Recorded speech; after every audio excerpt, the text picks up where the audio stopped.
प्यारे बच्चों, कैसे हैं आप सब। मैं हूँ आपकी राधिका मैम और मेरी कक्षा में आप लोग का बहुत बहुत स्वागत है। बच्चों, आज हम आपकी पाठ्य पुस्तक हिंदी पाठमाला फुहार कक्षा 7वीं से पढ़ेंगे आपका पाठ 6 निराली दिवाली। क्या पढ़ेंगे बच्चों? निराली दिवाली। और ये एक संवाद है। बच्चों, मैं अपना पहले वीडियो भाग 1 में है ना, आप लोग को इसकी कहानी जो संवाद के माध्यम से है मैं आपको बताऊंगी कि कैसे हम छोटी छोटी बातों में है ना, छोटी छोटी बातों से हम लोगों में खुशियां बांट सकते हैं। हमारे आसपास बहुत सारी खुशियां हैं जिसे हम इन्हें आदान प्रदान कर सकते हैं। पर कभी कभी बच्चों क्या होता है कि हम खुशियां पाने की जगह में गम बटोर लाते हैं, या ऐसा होता है कि कभी कभी हम कुछ अच्छा करने जाते हैं और उसे करते करते हमसे कुछ गलतियां हो जाती हैं, है ना।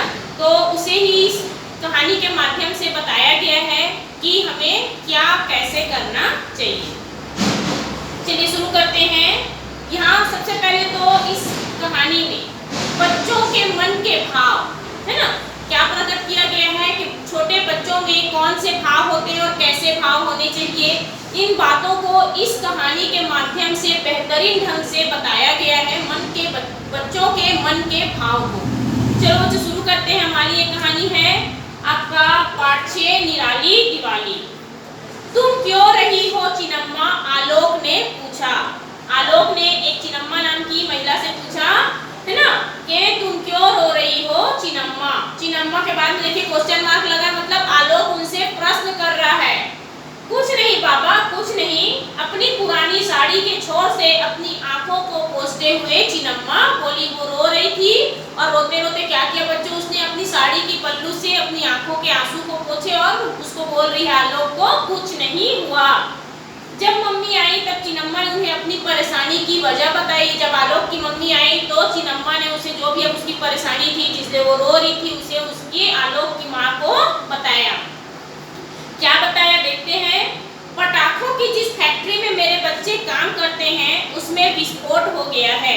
7 बच्चे मर गए हैं। अब वह जोर जोर से सिसकियां लेकर के रोने लगी। चिनम्मा आलोक की मम्मी को बताते बताते फूट फूट करके रोने लगी। मेरा लड़का तो बचने में सफल हो गया, लेकिन मेरी छोटी लड़की बच तो गई पर उसकी हाथ बुरी तरह से जल गए हैं। जिन पटाखों को पैक कर रही थी वे उसके हाथों में ही फट गए। चिनम्मा के जो बच्चे थे बच्चों, वो एक फैक्ट्री में, पटाखे बनने वाली फैक्ट्री में काम करते थे, है ना। और पटाखों को पैक करते समय वहां पर धमाका हो गया, वहां पर विस्फोट हुआ और 7 बच्चे मर गए। और इसमें चिनम्मा का एक बेटा जो बच गया और उसकी लड़की का हाथ बुरी तरह से जल गया है। आलोक चिनम्मा की लड़की को जानता था, है ना। पिछले साल तक वह रविवार को, हर रविवार को उनके यहाँ आया करती थी। और चिनम्मा गर्मियों में अपने गांव गई तो लड़की को साथ नहीं लाई। आलोक को याद आ रहा था मम्मी ने चिनम्मा को डांटा था कि तुमने उसकी पढ़ाई को छुड़वा दी। आलोक की मम्मी ने चिनम्मा को डांटा था कि तुमने लड़की की पढ़ाई क्यों बीच में रोक दी। चलिए देखते हैं। चिनम्मा ने जवाब दिया, अम्मा हमने मकान की मरम्मत के लिए जो कर्ज लिया था वह चुकाना था। फैक्ट्री वाले अच्छे पैसे देते हैं, गांव के सारे बच्चे वहाँ काम करते हैं। गरीब बच्चे हैं, गरीब तबके के हैं, तो वो अपना जीवन यापन करने के लिए घर के जो कर्ज रहता है या घर की जो स्थिति रहती है उस आर्थिक स्थिति को सुधारने के लिए बच्चों घर के बड़ों के साथ साथ बच्चों को भी उस कार्य में अपना हाथ बटाना पड़ता है। जो चिनम्मा के बच्चे वही काम कर रहे हैं। अस्पताल में डॉक्टरों ने कहा है बहुत महंगी महंगी दवाइयाँ लगेगी और मैं लोगों से कितना पैसा उधार लूँ। गरीब लोगों को कोई उधार भी जल्दी से नहीं देता है क्योंकि उनको मालूम है कि वो पैसे को समय पर नहीं लौटा सकते, इसलिए उनको जल्दी से उधार में पैसे भी नहीं मिलते हैं। चिनम्मा एकदम असहाय लग रही थी। आलोक को लगा कि इसके लिए कुछ करना चाहिए, है ना। मम्मी ने चिनम्मा के हाथ में कुछ रुपये रख दिए। दिमाग में अचानक एक विचार आया। किसके? आलोक के दिमाग में, है ना। वो अपने कमरे की तरफ भागा और अपना पर्स ढूंढने लगा, है ना। पापा ने जो उसे पैसे दिए थे, उंगलियों में 100 रुपए का नोट आया। वह पैसे उसको दिवाली के पटाखे लेने के लिए उनके पापा ने दिया था। वो उस नोट को लेकर के क्या किया, चिन्नम्मा को ले जा करके दे दिया, ये लो इससे लड़की के लिए दवाई ले लेना। चिन्नम्मा देखती रह गई। पैसे तभी लिए जब आलोक की माँ ने उसे जोर दिया, फिर आलोक की माँ ने भी कहा चलो ले लो, है ना। तब जा करके उसने, चिन्नम्मा ने उसे लिया और आलोक को क्या किया, गले से लगा लिया। तुमने ये बहुत अच्छा काम किया, है ना। उनकी माँ उन्हें शाबाशी दे रही, आलोक की माँ, कि तुमने बहुत अच्छा काम किया है। ये देखो 100 रुपये है मम्मी, इतने में काफ़ी नहीं है, अच्छा तो यह होगा कि मैं उन्हें और पैसे दे पाऊँ। और ये बात सोचते सोचते क्या हो गया, आलोक उदास हो गया। हाँ, उसकी माँ ने एक ठंडी सांस लेते हुए सिर हिलाया। वह तो मैं भी चाहती हूँ, मगर दिवाली भी तो है, ढेर सारे खर्चे हैं, इतना इससे ज़्यादा दे पाना मुश्किल है ना। माँ क्या बोल रही है, देना तो मैं भी चाहती हूँ, पर क्या है कि अभी हम नहीं दे पाएंगे, क्योंकि सामने दिवाली है तो घर में भी बहुत सारे खर्चे हैं। पर आलोक क्या हुआ बच्चों, वो संतुष्ट नहीं हुआ। उसके आंखों के सामने चिन्नम्मा की रोती हुई छवि, छवि मतलब होता है तस्वीर, उनकी बात, वो जो बोल रही थी वो सारी बातें आलोक को बार बार याद आ रही थी। तो उन्होंने क्या किया, उनके जितने फ्रेंड थे, आलोक के जितने दोस्त थे, उन्होंने एक सभा बुलाई। कहाँ, पार्क में। पार्क में एक सभा बुलाई। कॉलोनी से वर्षों से काम कर रही थी, कौन, चिन्नम्मा, है ना। उनके कॉलोनी में वो हमेशा से काम कर रही थी, तो सब बच्चे उन्हें क्या करते थे, जानते थे। उन सारे बच्चों को चिन्नम्मा ने ही बड़ा किया था, चलना फिरना सिखाया था। तो सभी को देखते हुए अचानक आलोक के लगा कि शायद हम चिन्नम्मा के लिए कुछ कर सकते हैं, ठीक है ना। तो वो सारे बच्चों को बोलता है, सुनो सुनो, वह बोला, जो पैसे हमारे मम्मी पापा ने हमें पटाखे लेने के लिए दिए हैं, अगर हम उन पैसों को इकट्ठा कर ले, इकट्ठा करना मतलब जमा करना, जमा कर ले तो शायद उस लड़की का इलाज हो जाए, है ना। अपने पटाखों के पैसे हम पहले जमा करते हैं, इतना काफी नहीं है। इस विचार पर खामोशी से सबने स्वागत किया। तुम्हारा मतलब है पटाखे खरीदने के बजाय पैसे हम उन्हें दे दें। होता है ना, सब बच्चे एक से नहीं होते हैं। कुछ ने उनको जवाब दिया, क्या हम इस साल पटाखे नहीं चलाएंगे, हम अपने पटाखों का पैसा उन्हें दे देंगे, तो हम पटाखे कहाँ से लेंगे, है ना। तो दीपा ने संदेह भरी नजर में पूछा, पटाखों के बिना दिवाली का क्या मजा। दीपक ने आपत्ति लगाया। मैंने पहले भी बताया, सब बच्चे एक से नहीं होते, सबके मन में अलग अलग सवाल आते हैं।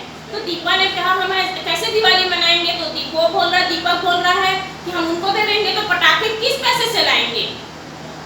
तो एक गरीब लड़की अस्पताल में पड़ी है, ऐसे में हम क्या मजा कर पाएंगे। फिर पटाखों के अलावा दिवाली में और भी तो बहुत कुछ है। आलोक ने भरे स्वर में जवाब दिया। सबको समझाते हुए आलोक ने कहा, हम तो दिवाली पिछले साल भी मना सकते हैं, पर इस साल सबसे ज्यादा जरूरी है, जो लड़की अस्पताल में है, हो सके तो हम उसकी जितनी मदद कर सकें। सब लोग चुप रहे। रोशन उनमें से बड़ा था। सारे बच्चे प्रायः वही करते थे जो वह कहता था, जैसे पूरे बच्चों का वो लीडर हो। वो कैसे भला, ज्योति परेशान होकर बोली, इस बात को ऐसे समझो। रोशन ने समझाया। देखो, सब बच्चों को रोशन समझा रहा है, अगर कोई भी पटाखे न खरीदता तो पटाखे की फैक्ट्री बंद हो जाती, और हमें पटाखे, अगर हम पटाखे फोड़ेंगे ही नहीं तो पटाखों की फैक्ट्री लगाने की जरूरत ही नहीं पड़ेगी। और अगर जरूरत नहीं पड़ेगी तो ऐसे चिन्नम्मा के जो मासूम बच्चे हैं, जो आज फैक्ट्री में काम करते थे और जल गए, ऐसा कभी दुर्घटना होगा ही नहीं। चिराग ने भी इस बात में सहमति जताई कि हाँ, आप सही बोल रहे हो। पिछले साल जब मम्मी का ऑपरेशन हुआ था तब वो आई थी और मेरे पास रुकी थी, है ना। अब जब विद्यालय जा रही थी तो एक कुत्ता, देखो ये अपने मन की बात बता रही है ना, कि जब मैं एक बार स्कूल जा रही थी तो एक कुत्ता मेरे पीछे पड़ गया था, है ना।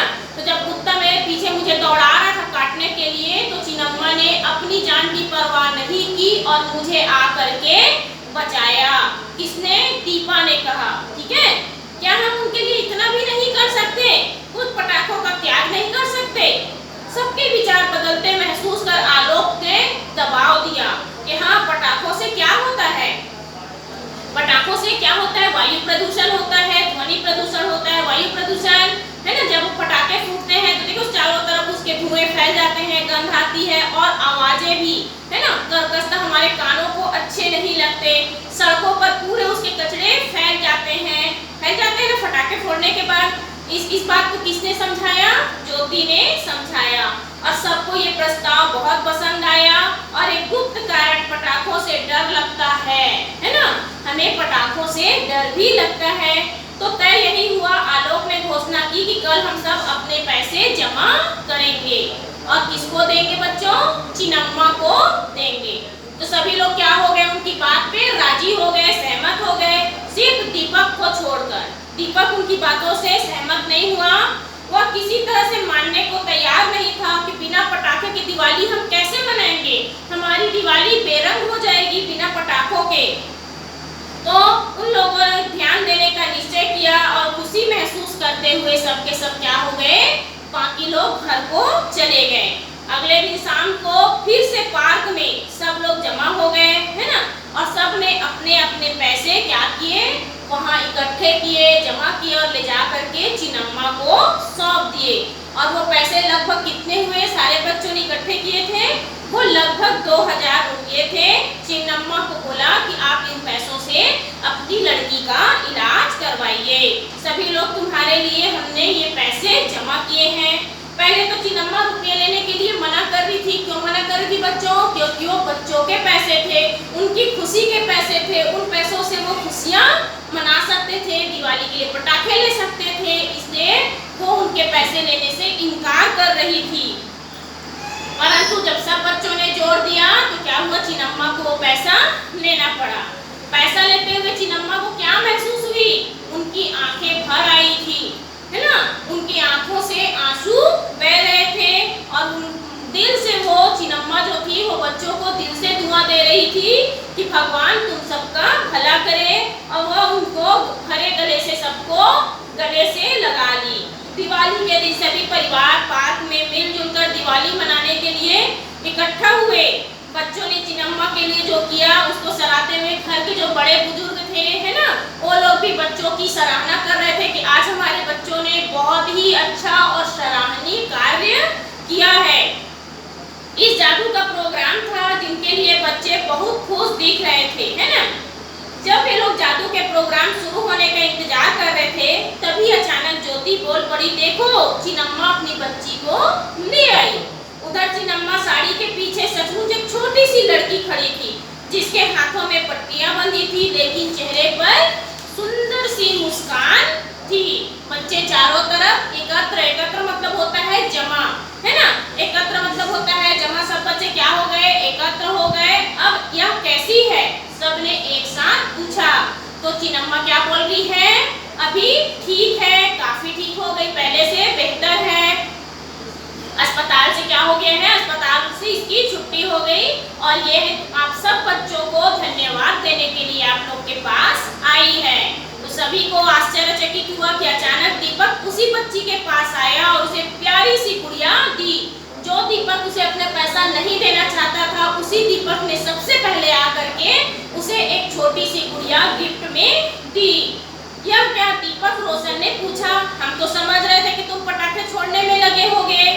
मेरा विचार बदल गया, दीपक ने झेपते हुए, झेपना मतलब होता है शर्माना या लजाना। दीपक में क्या है, जो वो पैसा नहीं दूंगा बोला था उसके लिए वो शर्मिंदगी महसूस कर रहा था और झेप रहा था, और उसी को दूर करने के लिए उसने क्या किया, एक नई गुड़िया ला करके चिन्नम्मा की बेटी को दिया।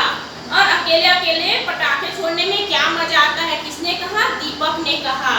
चिन्नम्मा की लड़की अपनी नई गुड़िया की तारीफ की। उस रात यह तय कर पाना मुश्किल था कि सबसे चमक कहाँ है, या दिवाली के पटाखों में है, दिवाली में है, या चिन्नम्मा की बच्ची के चेहरे में है जो अस्पताल से छुट्टी लेकर आई थी। चिन्नम्मा के चेहरे पर, बच्चों के खिले चेहरों पर, उनके माता पिता के गर्वयुक्त आंखों में एक बात थी, जैसा कि बाद में जादूगर ने कहा, इस दिवाली पर समूची दिल्ली इस कॉलोनी से ज्यादा रोशनी किसी कॉलोनी में नहीं है। कितना सच था यह कथन। तो बच्चों, इसके कहने का तात्पर्य यह है कि वो जो खुशी थी, वो जो रोशनी थी, वो बच्चों के चेहरे पे खिल रही थी। बच्चे जो स्माइल कर रहे थे, बच्चों में जो खुशियाँ थी, वो खुशियाँ कहाँ से आई थी, वो दिवाली की नहीं, चिन्नम्मा की लड़की को बचाने की एक बेहतरीन खुशी उनके चेहरे पे झलक रही थी। तो बच्चों, हम इस कहानी से क्या शिक्षा मिलती है कि हमें हमेशा गरीब व दुखियों की सहायता करना चाहिए। अपने सुखों को ना देखकर हमें दूसरों का भी ध्यान रखना चाहिए। मित्रों में सहयोग की भावना होनी चाहिए और सबसे जरूरी बात, हमें अपने पर्यावरण पर भी ध्यान देना चाहिए, उसे प्रदूषित होने से बचाना चाहिए।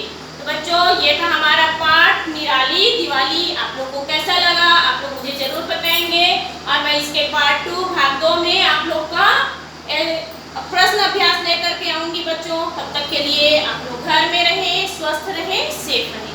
धन्यवाद बच्चों।